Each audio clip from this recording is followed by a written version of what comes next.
Bincang dengan box toleransi. Di segmen sebelumnya saya sempat menyampaikan bahwa ada satu hal yang memang membuat masyarakat seluruh dunia, tidak hanya Indonesia, itu terkesan dengan sosok Pak Nasaruddin Umar ketika Paus Fransiskus datang ke Indonesia. Nah, kita akan lihat momen apa sih yang sangat berkesan, bahkan itu viral sampai ke mancanegara. Ini dia. Prof, secara spontan waktu itu di video saya lihat Profesor langsung mencium dahi Paus Fransiskus dan Paus juga langsung mencium tangan Prof. Itu seperti apa sih suasananya kenapa Prof langsung melakukan hal itu, Prof? Jadi ketika saya berkomunikasi dengan bahasa Inggris, ya, dia nggak respon dengan begitu baik. Tapi saya pernah mendapatkan informasi dia pernah lama di Timur Tengah. Dan saya coba respon beliau dengan bahasa Arab, malah hidup ya. Dia pegang tangan saya, nggak mau lepas gitu. Jadi orang mau jabat tangan, nggak ada waktu karena pegang tangan saya rata-rata tangan kanannya beliau kan. Jadi saya ingat ya orang mewakafkan hidupnya sekian lama ya, umurnya sekian untuk kemanusiaan ya.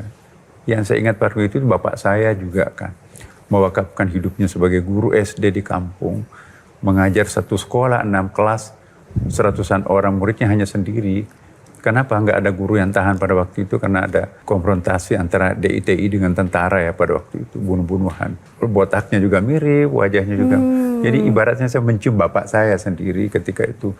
Orang seperti ini sangat luhur. Saya ingat bayangan bapak saya. Akhirnya tidak lama setelah saya cium jidatnya, dia cium tangan saya. Dia nggak mau lepas. Ya, jadi bagi saya, oh kok ini kebalik nih. Mestinya kalau dalam tradisi Indonesia itu yang senior itu mencium tangan ya. Paus Fransiskus sekarang kan sakit, Prof. Apakah sudah sempat berkomunikasi dengan pihak Vatikan terkait dengan update kesehatan Paus atau seperti apa? Ini juga miracle nih. Dia masuk rumah sakit, proses hari yang sama juga masuk rumah sakit. Berbarengan, Prof? Hari yang sama. Apa itu, kontak batin atau gimana, Prof? Jadi begitu saya masuk rumah sakit, yang membesuk saya itu kan teman-teman dari Monsinyur dari Katolik, dari katedral datang.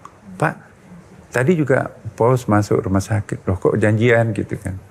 Dari situ saya tahu dan memang ya bagi saya pribadi, siapapun orang yang pernah berjasa untuk kemanusiaan, patut untuk kita doakan. Apapun agamanya. Itu mencontoh Nabi kan. Nabi juga pernah banyak mendoakan orang non-Muslim. Nabi bahkan melakukan salat terhadap orang yang belum jelas apakah sudah Muslim atau tidak.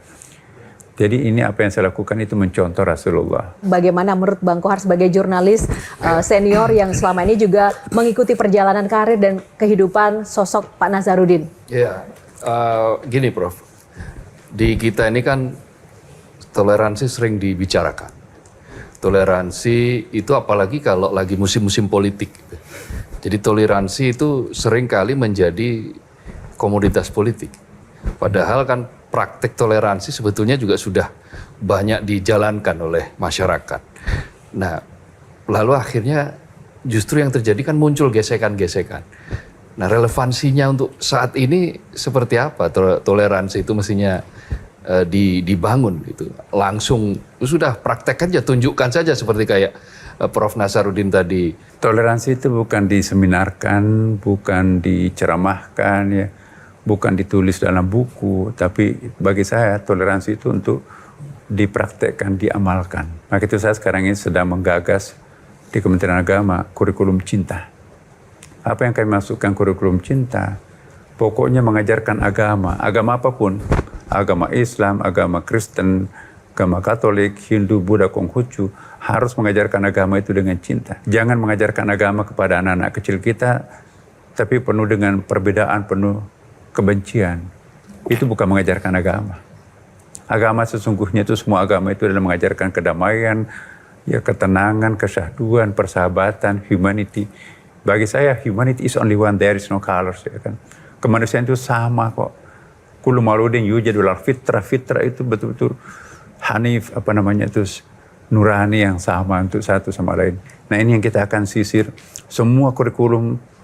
Jadi jangan menekankan ayat-ayat, dipotong-potong ayatnya, kemudian memprovokasi kita untuk membenci yang lain, walaupun itu tujuannya untuk mengistimewakan agama sendiri.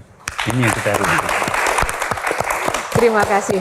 Jelajahi cara baru mendapatkan informasi. Download Metro TV Extend sekarang.